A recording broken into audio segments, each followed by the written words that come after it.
YouTube, it's Ice Fox here. So I'm going to be doing a bit more, OCG news. Uh, Reason why though is because this is on the Jump Festa packs, and I've always found that these Festa packs every year in the OCG are really interesting because they bring out some interesting cards.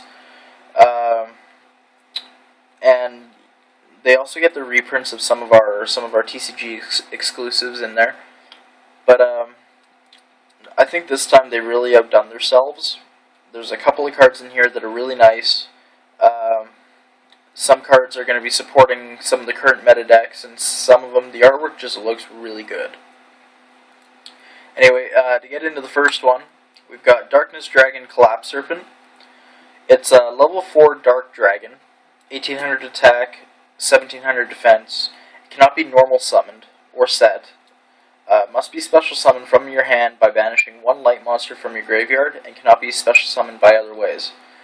You can only special summon one Darkness Dragon Collapse Serpent per turn, and if it's sent from the graveyard or sent from the field, to the graveyard, you can add one Bright White Dragon Wire Burster from your deck to hand.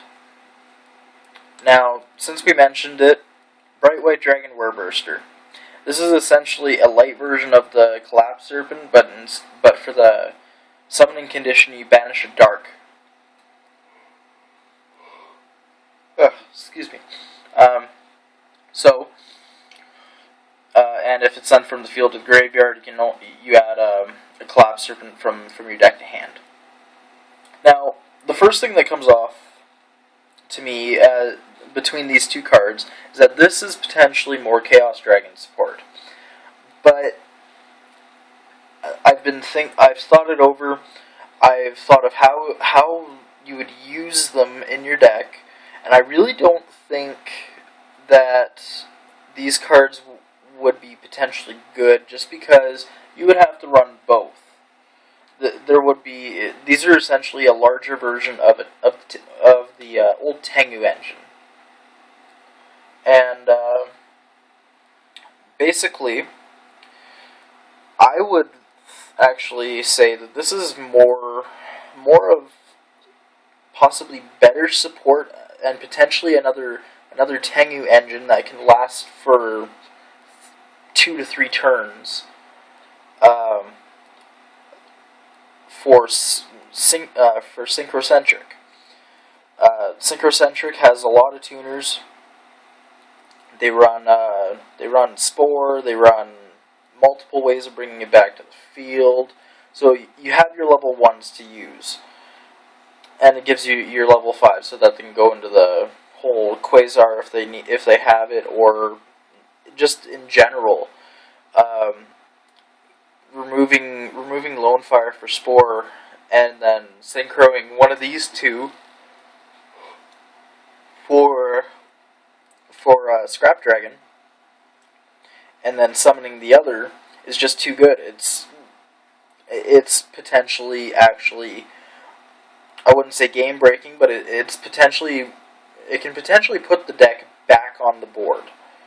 Because as we all know right now, Synchrocentric is not dead, but neither is it top. But yeah, either way, these two, in my eyes, could be good. And when they come out, I would definitely suggest picking them up, just because we don't know just yet how well they'll do. We'll have to watch the OCG on how well they do, but they have potential. That's the thing. Anyway, to get into the promo card for the Jump Festa, it is Blackwing Damascus, the Polar Wind. It's level 3, 1300 attack. This is essentially a smaller version of Kalute. That'll be at 3.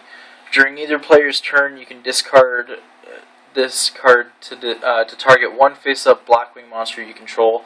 That target gains 500 attack until the end phase. Now, the nice part about this is that this card is not like Kalute, where it has to hit the graveyard. The cost for Kalute is to hit the grave. Damascus will increase by 500 attack points, but it's just discard. It does not matter where it goes, just so long as you discard it. So that is one nice pro. Ugh. But yeah, I don't think it'll be the greatest. It's potentially a better increaser, but the thing is that we have Kalute now at 2, so it doesn't really give us a reason to run Damascus. But in a macro format, sometimes it just doesn't hurt to side into. I mean, I wouldn't suggest it, but it's something you could do.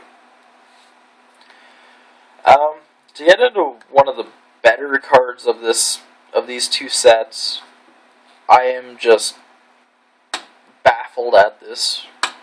It is Armor Kappa.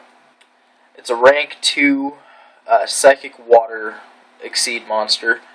You bring it out with 2 level 2s. 400 attack, 1000 defense, and its effect is once per turn you can detach an Exceed material from this card. This card gains 1000 attack and defense during the battle step. When a monster you control battles, you can discard a card this turn. You take no battle damage, and your opponent's your monsters you control cannot be destroyed by battle. And you can only use the effect of Armor Kappa once per duel. So it's basically right now, if we were to get Armor Kappa right this second, it would be potentially our absolute doom, so to speak. This will give Mermails and the Mermail Atlantean decks a lot of a boost, just because they go into Gotchi Gotchi really easy. So for them to go into Armor Kappa and then basically once per duel, they can go, okay, well, surprise, I'm going to destroy 2 cards, one. I'm going to detach heavy infantry, destroy a face-up, and then I'm just going to not have a card die by battle. It's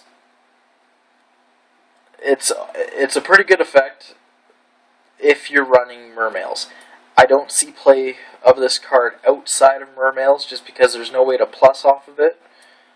And its effect otherwise is a little bit on the mediocre side. I do like the limitation, though, how they put the once per duel effect, not once per turn or once per card or whatever, because it really limits Atlanteans from actually doing a whole lot. I mean, Armor Kappa just doing that twice or even once is just retarded. But being able to do it twice is a little bit more because it makes it really hard to get over. Next one is Fire Dance Longsword. It's a Fire Beast, 4 stars, 1700 attack, and it has a trigger effect. When it's destroyed and sent to the graveyard, you target one face-up monster your opponent controls, destroy it, and if you do, inflict 500 damage to your opponent. Now, personally, the artwork on this, to me, looks pretty cool. I'm actually thinking of purchasing one online just to say I have one.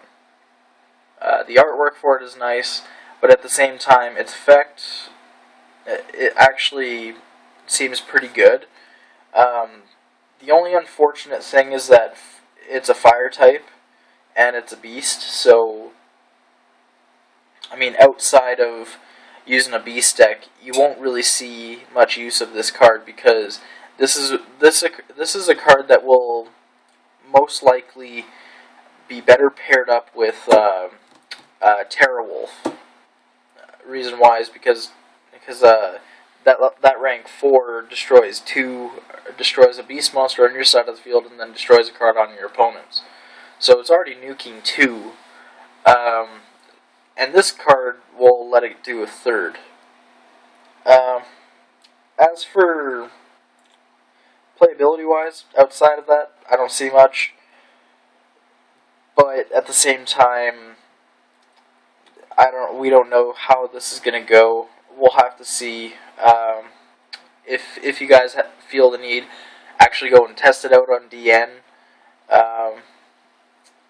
It might have potential. I don't see any decks using it would be competitive, but who knows? You never know. The next one is 9 Snakes Peacock. Level 3 Wind, Winged Beast, 1200 attack. If this card is tributed and sent to the graveyard, you can add 1 level 4 or lower wind monster from your deck or graveyard to your hand. You can only use the effect of the Peacock once per turn.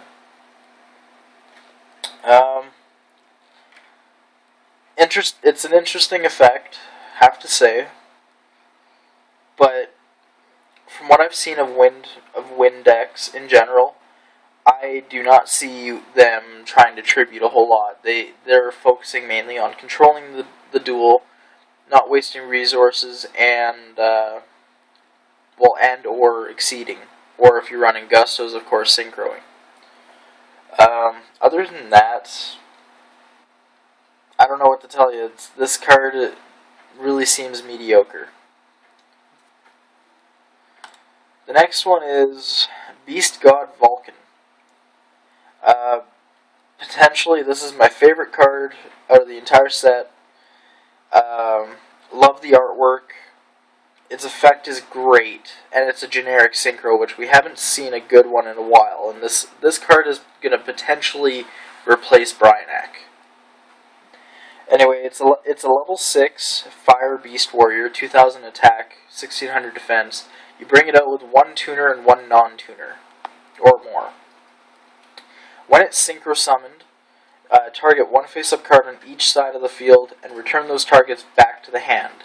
And if you do, cards with the same name as that card that was returned from your side of the field, if a spell or trap, cannot be activated, or if monster cannot activate their effects for the rest of the turn. You can only use the effect of Vulcan once per turn. Now, this card looks awesome, hands down. First thing I'll say. Second off, like I said, it will potentially replace Bryanak. But the thing is that when it's when it's synchro summoned and you have to target 1 on each side, at times you are probably going to have to bounce Vulcan himself. So if you're ever going to run him, it's going to be kind of one of those things where it'll have a situation like Tempo does, where you don't want to bring it out a whole lot, but if you have it on hand and it's the best situation, do it. So, I mean, that's the thing. It's nice. It's going to be one of those cards that is nice because it'll get problem cards out of the way. Zen mains being one of them. The nice thing is that returning them back to the hand is not a cost. So it does not have to absolutely happen. That's just one pro. As for cons, like I said, you might have to actually bounce him himself, just because you don't have any other face-up cards on the field. But either way, not too bad a card. I definitely will be considering running it, just because at times this will be a better option than going into a Gaia if you run 6s. And really, it's not all that bad, really. Anyway, the next one is Komodo Dragon. It's level 3 Earth Dragon type, as the name suggests. 100 attack, 200 defense. If this card is sent to the graveyard, you can special summon a dragon type monster from your hand. You cannot special summon monsters except dragon type monsters, and you cannot conduct your battle phase the turn you activate this effect. You can only use the effect of Komodo Dragon once per turn. Now, this card, I do see potential in. This card will be actually very nice in Chaos Dragons, just because, well, I'd probably see maybe running 1, 2.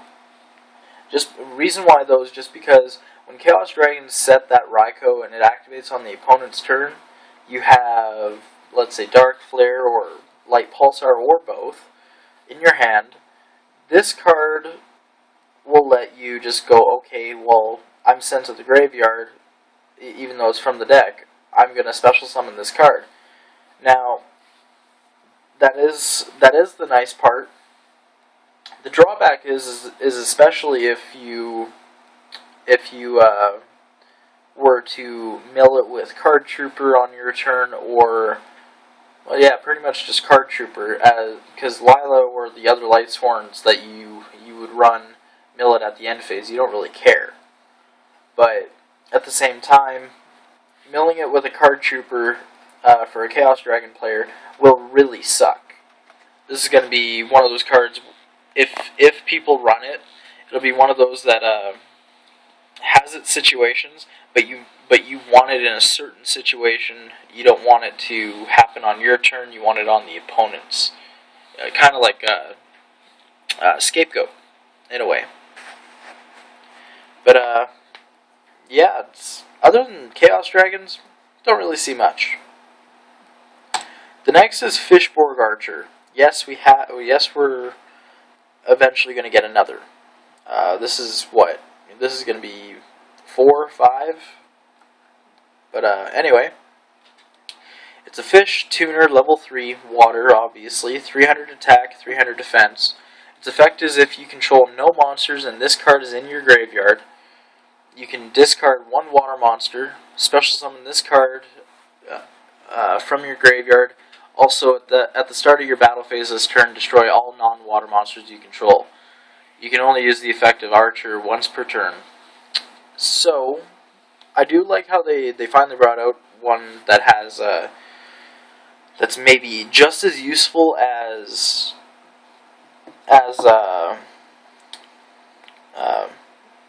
Blaster, but at the same time not as overpowered. Yes, it is a level 3, so it'll make Atlanteans 1 possibly actually, well, sorry, not possibly, but it'll make Atlanteans a little bit more broken, just because yes, they will be able to activate effects off of the discarding, and 2, on top of that, they'll be able to go into Gungur extremely easy. So, yay, more Mermail support, but what can you do? Anyway, it's somewhat balanced. I mean, I like the fact that during the battle phase, you end up having to destroy all non-water monsters you control. But at the same time, that is a huge, huge con. Because especially in Mermail Atlanteans, the only non-water monsters you will have on the field is either Gachi Gachi, Daigusto Phoenix, Big Eye if you end up running, while somehow managing to get him out easily. That's pretty much it. I mean, other than maybe Catastor, that's about it. So, it's a real pain in the ass at times, but this card has a lot of potential, especially for Mermail Atlanteans. I'm not looking forward to more support for them, but who knows? By the time we get these cards, we might already see Mermails getting a lot of hits. So, who knows? We'll see in the coming formats. The next one, and the final one, is Secret Sanctuary of the Spellcasters.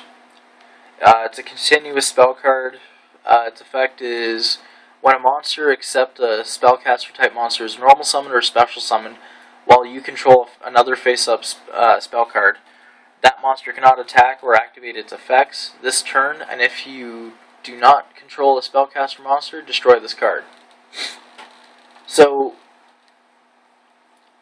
it's spellcaster support, obviously, but it's a pretty mediocre effect. Yes, it is nice, but with the formats that we have seen, stopping an attack during that turn is not. I don't want to say the worst thing that you can do, but it's also, well, sorry, not the best, but it's not great. Yes, you won't be able to have it, or your opponent won't be able to activate its effects, but at the same time, only on a few situations is that ever going to be really helpful. Reason why I'm saying that is because if Secret Sanctuary is out on the field, your opponent, if they're smart, will not normal summon a tour guide or a diva or cards of the like. Something that activates that turn that you really want. That's the only downside. But